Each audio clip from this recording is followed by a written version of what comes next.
ಆಕಾಶವಾಣಿ ಮಡಿಕೇರಿ.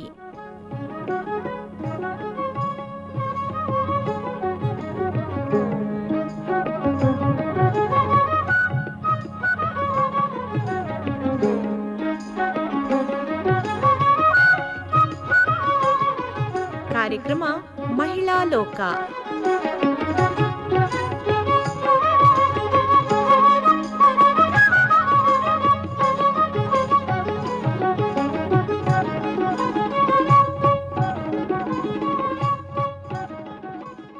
ಶ್ರೋತೃಗಳೇ ನಮಸ್ಕಾರ.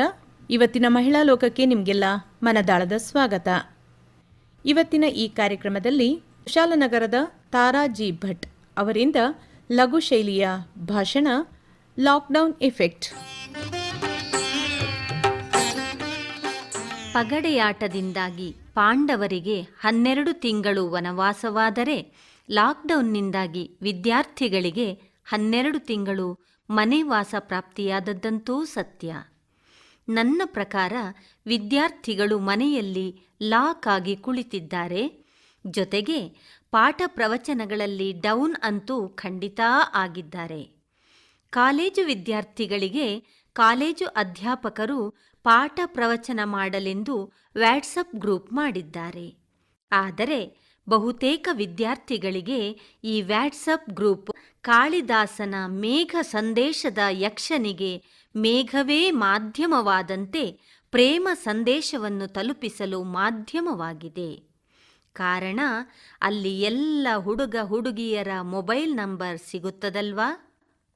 ಲಾಕ್ಡೌನ್ನಿಂದ ವಿದ್ಯಾರ್ಥಿಗಳ ಜೀವನದಲ್ಲಿ ಆಮೂಲಾಗ್ರ ಬದಲಾವಣೆಯಾಗಿದೆ. ಚಂದ್ರವಂಶದ ವಿದ್ಯಾರ್ಥಿಗಳು ಈಗ ಸೂರ್ಯವಂಶದವರಾಗಿದ್ದಾರೆ. ಬೆಳಿಗ್ಗೆ 6 ಗಂಟೆಗೆ ಏಳುತ್ತಿದ್ದ ವಿದ್ಯಾರ್ಥಿಗಳು ಮಧ್ಯಾಹ್ನ 12 ಗಂಟೆಗೆ ಏಳುತ್ತಿದ್ದಾರೆ. ವ್ಯಾಟ್ಸಪ್ನಲ್ಲಿ ಚಾಟ್ ಮಾಡುವಾಗ ಸಿಗುವ ನೆಟ್ವರ್ಕ್ ಇವರಿಗೆ ಅಧ್ಯಾಪಕರು ಪಾಠ ಮಾಡುವಾಗ ಸಿಗುವುದೇ ಇಲ್ಲ. ವ್ಯಾಟ್ಸಪ್ನಲ್ಲಿ ಸ್ಟೇಟಸ್ ಅಪ್ಡೇಟ್ ಮಾಡುವ ಇವರು ಅಧ್ಯಾಪಕರು ಮಾಡಿದ ಪಾಠ ಕೊಟ್ಟ ನೋಟ್ಸುಗಳಲ್ಲಿ ಅಪ್ಡೇಟ್ ಆಗೋದೇ ಇಲ್ಲ. ಇನ್ನು ಅಧ್ಯಾಪಕರು ಪಾಠ ಮಾಡುವ ಮಧ್ಯದಲ್ಲಿ ಲಾಗಿನ್ ಆದ ವಿದ್ಯಾರ್ಥಿಗಳ ಮನೆಯಲ್ಲಿರುವ ಹಂದಿ, ನಾಯಿ, ಕೋಳಿ, ಮಗು ಅರಚುವ ವಿವಿಧ ಧ್ವನಿ ಮಿಶ್ರಣದೊಂದಿಗೆ ಏಗುತ್ತಾ ಪಾಠ ಮಾಡಬೇಕು. ಅಕ್ಕ ಮಹಾದೇವಿಯ ವಚನದಂತೆ ಮೊಬೈಲ್ನೊಳಗೊಂದು ಕ್ಲಾಸನ್ನು ಮಾಡಿ ಹಂದಿ ಕುರಿ ಕೋಳಿಗಳ ಶಬ್ದ ಕಂಜಿದೊಡೆಂತಯ್ಯ ಎನ್ನದೇವಾ ಎನ್ನಬೇಕಷ್ಟೇ. ಕ್ಲಾಸ್ ಮಾಡೋದರ ನಡುವೆ ಕಷ್ಟಪಟ್ಟು ಮೊಬೈಲ್ ಮುಂದೆ ಕುಳಿತ ವಿದ್ಯಾರ್ಥಿಯೊಡನೆ ಅಧ್ಯಾಪಕರು ಪ್ರಶ್ನೆ ಕೇಳಿದರೆ ಕೂಡಲೇ ಆತ ಮೌನಭಂಗವಾದ ಬೇತಾಳನ ಕತೆಯ ಬೇತಾಳನಂತೆ ಕ್ಲಾಸಿನಿಂದ ಲೆಫ್ಟ್ ಆಗುತ್ತಾನೆ. ಅದಕ್ಕೋಸ್ಕರ ಅಧ್ಯಾಪಕ ಪ್ರಶ್ನೆ ಕೇಳದೆ ಬಾಯಿ ಅದುಮಿಕೊಂಡೇ ಪಾಠ ಮಾಡಬೇಕು.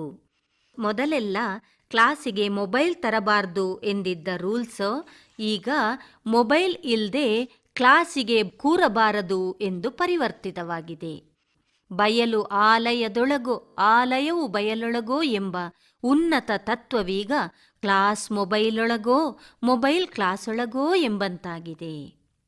ವಿದ್ಯಾರ್ಥಿಗಳ ಸಮೂಹದಲ್ಲಿ ಬಹುತೇಕರು ಓದದೇ ಪಾಸಾಗಲು ಬೇಜಾಡುವವರು. ವಿದ್ಯಾರ್ಥಿಗಳು ಕಪಿಯಂತೆ ಚಂಚಲ ಸ್ವಭಾವದವರು.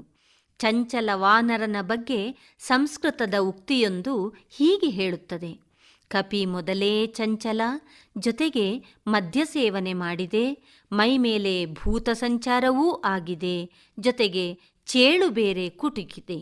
ಹೀಗಾದಾಗ ಅದರ ಪರಿಸ್ಥಿತಿ ಹೇಗಿರಬಹುದು? ಲಾಕ್ಡೌನ್ನಲ್ಲಿ ವಿದ್ಯಾರ್ಥಿಗಳ ಸ್ಥಿತಿಯೂ ಈ ಮರ್ಕಟನಂತಾಗಿದೆ.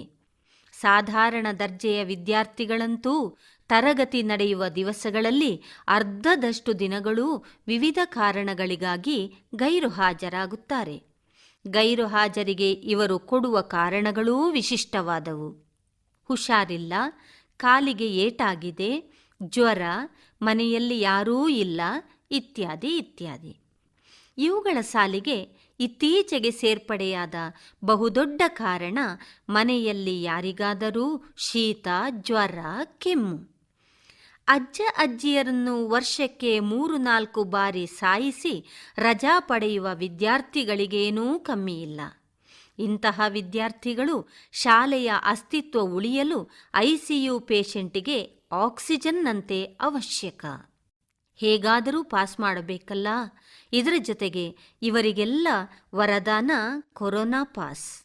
ಶಾಲೆ ಕಾಲೇಜಿಗೂ ಹೋಗದೆ, ಪಾಠವೂ ಓದದೆ, ಪರೀಕ್ಷೆಯೂ ಆಗದೆ ಸರಕಾರಿ ಬಸ್ನಲ್ಲಿ ಹಿಂದಿನ ಬಾಗಿಲಿನಿಂದ ತಳ್ಳಲ್ಪಟ್ಟು ನಿಲ್ದಾಣ ಬಂದಾಗ ಮುಂದಿನ ಬಾಗಿಲಲ್ಲಿ ಇಳಿಯುವ ಪ್ರಯಾಣಿಕರಂತೆ ಈ ವಿದ್ಯಾರ್ಥಿಗಳು ಅನಾಯಾಸವಾಗಿ ಮುಂದಿನ ತರಗತಿಗೆ ತಳ್ಳಲ್ಪಡುತ್ತಾರೆ. ಕೆಲವು ವಿದ್ಯಾರ್ಥಿಗಳಂತೂ ಪ್ರತಿ ವರ್ಷವೂ ಲಾಕ್ಡೌನ್ ಆಗಿ ಪರೀಕ್ಷೆ ರದ್ದಾಗ್ಲಿ ದೇವ್ರೇ ಅಂತ ಕೈ ಮುಗಿದು ಹರಕೆಯನ್ನೂ ಹೊರ್ತಾರೆ. ದೇವರಿಗೆ ಕೈ ಮುಗಿಯುವ ಬದಲು ಕೊರೋನಾಗೆ ಕೈ ಮುಗಿಯುವ ವಿದ್ಯಾರ್ಥಿಗಳೂ ಇರಬಹುದು. ಚಿತ್ರನಟಿಯರಿಗೆ ದೇವಾಲಯ ನಿರ್ಮಿಸುವ, ಮಾರಿ ಅಥವಾ ಸಿಡುಬಿಗೆ ದೇವಾಲಯ ನಿರ್ಮಿಸುವ ನಮ್ಮಲ್ಲಿ ಭವಿಷ್ಯದಲ್ಲಿ ಕೊರೋನಾಗೂ ದೇವಾಲಯ ನಿರ್ಮಾಣವಾದರೆ ಆಶ್ಚರ್ಯವೇನೂ ಇಲ್ಲ. ಆನ್ಲೈನ್ ಕ್ಲಾಸಿನಲ್ಲಿ ವಿದ್ಯಾರ್ಥಿಗಳು ನಾಯಿ, ಕೋಳಿ, ಬೆಕ್ಕಿನ ನಡುವೆ ಪಾಠ ಕೇಳಿದರೆ ಟೀಚರ್ ಅಡುಗೆ ಕೋಣೆಯ ಕುಕ್ಕರ್, ಪಾತ್ರೆ ಸೌಂಡಿನ ನಡುವೆ ಪಾಠ ಮಾಡಿ ಪಾಠದ ಕೊನೆಯಲ್ಲಿ ಡೌಟ್ ಇದ್ರೆ ಕೇಳಿ ಅಂದ್ರಂತೆ. ವಿದ್ಯಾರ್ಥಿಯೊಬ್ಬ, ಮೇಡಮ್, ನೀವು ಪಾಠ ಮಾಡುವ ಮಧ್ಯೆ ನಿಮಗೆ ಟೀ ತಂದುಕೊಟ್ಟವರು ನಿಮ್ಮ ಹಸ್ಬೆಂಡಾ ಅಂತ ಕೇಳಿದ್ನಂತೆ. ಲಾಕ್ಡೌನ್ನಿನ ಮೊದಲಿನ ಮದುವೆಗೂ ಲಾಕ್ಡೌನ್ನ ನಂತರದ ಮದುವೆಗೂ ಅಜಗಜಾಂತರವಿದೆ. ಅಂದು ತಮ್ಮೆಲ್ಲ ಪ್ರೆಸ್ಟೀಜು ಡೌಲುಗಳನ್ನು ಮದುವೆಯಲ್ಲಿ ತೋರಿಸುತ್ತಿದ್ದರು. ಸಕುಟುಂಬ ಸಮೇತರಾಗಿ ಬನ್ನಿ, ದಿನ ಮುಂದಾಗಿ ಬನ್ನಿ ಎಂಬ ಒಕ್ಕಣೆಯ ಮುಖಾಂತರ ಆಹ್ವಾನ ಪತ್ರಿಕೆಯಲ್ಲಿ ಆಹ್ವಾನಿಸುತ್ತಿದ್ದರು. ಇಂದು ಅದೇ ಮಂದಿ ಮದುವೆ ಎಂಬ ಕರ್ಮವನ್ನು ಮುಗಿಸಿದರೆ ಸಾಕು ಎನ್ನುವ ತರಾತುರಿಯಲ್ಲಿ ಸೀಮಿತ ವಿವಾಹಕ್ಕೆ ಸಹಕರಿಸಿ ಅಂತ ದಿನಪತ್ರಿಕೆಯಲ್ಲಿ ಪ್ರಕಟಣೆ ಕೊಟ್ಟು ಅಂಗಲಾಚಬೇಕಾದ ಪರಿಸ್ಥಿತಿ ಬಂದಿದೆ. ಊಟ ಮಾಡುವಾಗ ಫ್ಯಾನ್ ತಿರುಗುತ್ತಿದ್ದರೂ ಯಜಮಾನತಿ ಸಾವಕಾಶವಾಗಿ ಊಟ ಮಾಡಿ ಅಂತ ಬೀಸಣಿಕೆಯ ಗಾಳಿ ಬೀಸುತ್ತಿದ್ದರು ಅಂದು. ಊಟಕ್ಕೆ ಕುಳಿತವರು ಆದಷ್ಟು ಬೇಗ ಎದ್ದು ಹೋದರೆ ಇನ್ನೊಂದು ಬ್ಯಾಚನ್ನು ಊಟಕ್ಕೆ ಕೂರಿಸಬಹುದೆಂದುಕೊಳ್ಳುತ್ತಾರೆ ಇಂದು. ಬೇಗ ಎದ್ದು ಹೋಗಿ ಅಂತ ಬಾಯ್ಬಿಟ್ಟು ಹೇಳ್ತಿಲ್ಲ ಅಷ್ಟೇ. ಯಾಕೆ ಮದುವೆಗೆ ಬರಲಿಲ್ಲ ಅಂತ ಯಾರಾದರೂ ಕೇಳಿದರೆ ಬಹು ಸುಲಭವಾಗಿ ಕೊಡಬಹುದಾದ ಕಾರಣ ಲಾಕ್ಡೌನ್ ಅಲ್ವಾ, ಸಾಮಾಜಿಕ ಅಂತರ ಕಾಯ್ತಿದ್ದೀನಿ ಅಂತ. ಬಾಯ್ಬಿಟ್ಟರೆ ಬಣ್ಣಗೇಡು ಎಂಬ ಗಾದೆಯೊಂದಿದೆ. ಆದರೀಗ ಬಾಯಿ ಬಿಡಲು ಸಾಧ್ಯವಿಲ್ಲದಂತೆ ಮುಖಕ್ಕೆ ಮಾಸ್ಕ್ ಬಂದಿದೆ. ವ್ಯಕ್ತಿಯ ಮುಖದಲ್ಲಿ ನಗುವಿದೆಯೋ ಅಥವಾ ದುಃಖವಿದೆಯೋ ಅಂತ ಗೊತ್ತೇ ಆಗೋದಿಲ್ಲ. ಎಲ್ಲರ ಮುಖಗಳು ಭಾವನೆಗಳು ವ್ಯಕ್ತವಾಗದಂತೆ ಭಾವಚಿತ್ರಗಳಂತಾಗಿವೆ. ಸ್ತ್ರೀಯರು ಜವಳಿ ತೆಗೆದಾಗ ಅಂಗಡಿಯಾತ ಮ್ಯಾಚಿಂಗ್ ಮಾಸ್ಕ್ ಕೊಡೋದನ್ನು ಮರೆಯೋದಿಲ್ಲ. ಮಾಸ್ಕ್ನಿಂದ ಹಲವಾರು ಪ್ರಯೋಜನಗಳಿವೆ. ನೀವು ಲಿಪ್ಸ್ಟಿಕ್ ಹಚ್ಚುವ ಖರ್ಚು ಉಳಿಸಬಹುದು. ನೀವು ಓಡಾಡಿದಾಗ ಅಷ್ಟು ಸುಲಭದಲ್ಲಿ ಯಾರೂ ನಿಮ್ಮನ್ನು ಗುರುತಿಸಲಾರರು. ಸಾಲ ಕೊಟ್ಟವರು ಎದುರು ಬಂದಾಗ ನೀವು ಸುಲಭವಾಗಿ ತಲೆ ತಗ್ಗಿಸಿ ತಲೆ ತಪ್ಪಿಸಿ ತಿರುಗಾಡಬಹುದು. ನಿಮಗೆ ಮಾತನಾಡಲು ಇಷ್ಟವಿಲ್ಲದವರು ಎದುರು ಬಂದಾಗ ಮಾತಾಡದೆ ಸುಧಾರಿಸಬಹುದು. ಅಕಸ್ಮಾತ್ತಾಗಿ ಅವರೇನಾದರೂ ಕೇಳಿದ್ರೆ, ಸಾರೀರಿ, ಈ ಹಾಳಾದ ಮಾಸ್ಕ್ ಹಾಕಿ ಯಾರು ಅಂತಾನೆ ಗೊತ್ತಾಗಲಿಲ್ಲ ರೀ ಅನ್ಬಹುದು. ನೀವು ಧರಿಸಿರುವ ಹಳೆಯ ಮೂಗಿನ ಆಭರಣವು ಇನ್ನೊಬ್ಬರ ಕಣ್ಣಿಗೆ ಬೀಳದಂತೆ ಜಾಗ್ರತೆ ಮಾಡಬಹುದು. ಮುಂದಿನ ಸಾಲಿನ ಒಂದೋ ಎರಡೋ ಹಲ್ಲು ಉದುರಿ ಹೋಗಿದ್ದರೆ ಅದು ಕಾಣದಂತೆ ಮಾಸ್ಕ್ ರಕ್ಷಣೆ ನೀಡುತ್ತದೆ. ಉಬ್ಬು ಹಲ್ಲು ಸುಬ್ಬಾರಾಯುಡುಗಳನ್ನು ಈ ಮಾಸ್ಕ್ ಗಡಿ ಭದ್ರತಾ ಪಡೆಯ ಯೋಧರಂತೆ ಸದಾ ಕಾಯುತ್ತೆ. ಕೆಲವರು ಮಾತನಾಡುವಾಗ ಪನ್ನೀರ ಹನಿಯಂತೆ ಸಿಡಿಯುವ ಎಂಜಲನ್ನು ಈ ಮಾಸ್ಕ್ ಗುರಾಣಿಯಂತೆ ತಡೆಯುತ್ತೆ. ಈ ಮಾಸ್ಕ್ನಿಂದಾಗಿ ಲಿಪ್ಸ್ಟಿಕ್ ಕಂಪನಿಗಂತೂ ಬೇಡಿಕೆ ಕಡಿಮೆಯಾಗಿದೆ.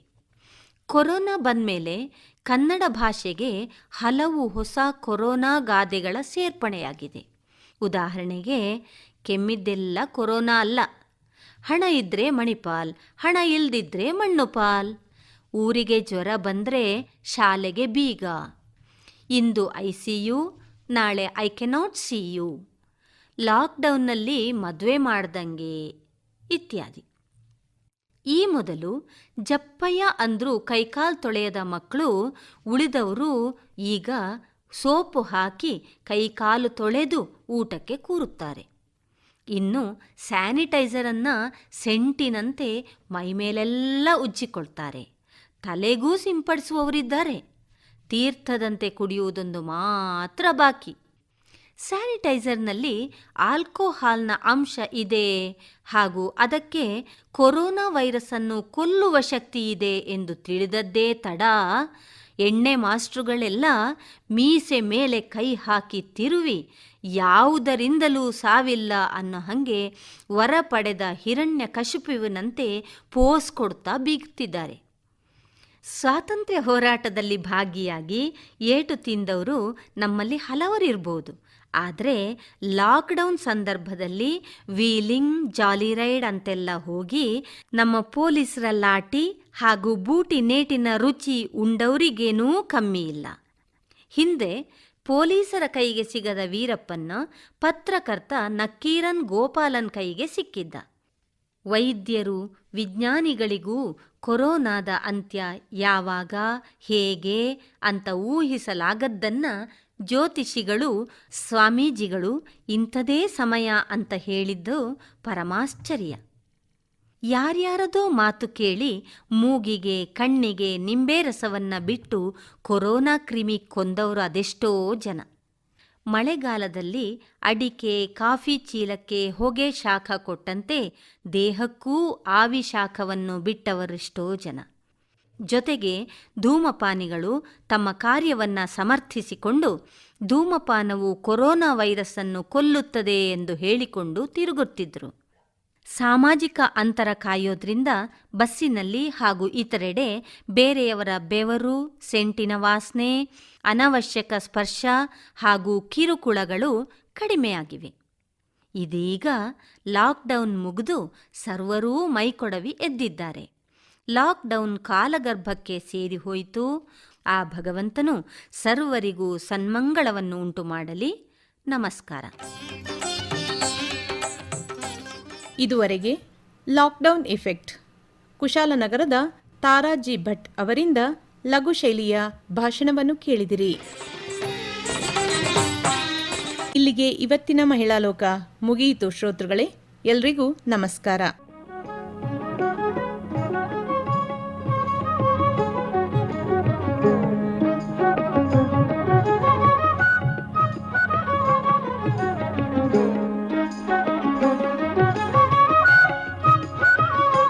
ಮಹಿಳಾ ಲೋಕ ಪ್ರಸಾರವಾಯಿತು.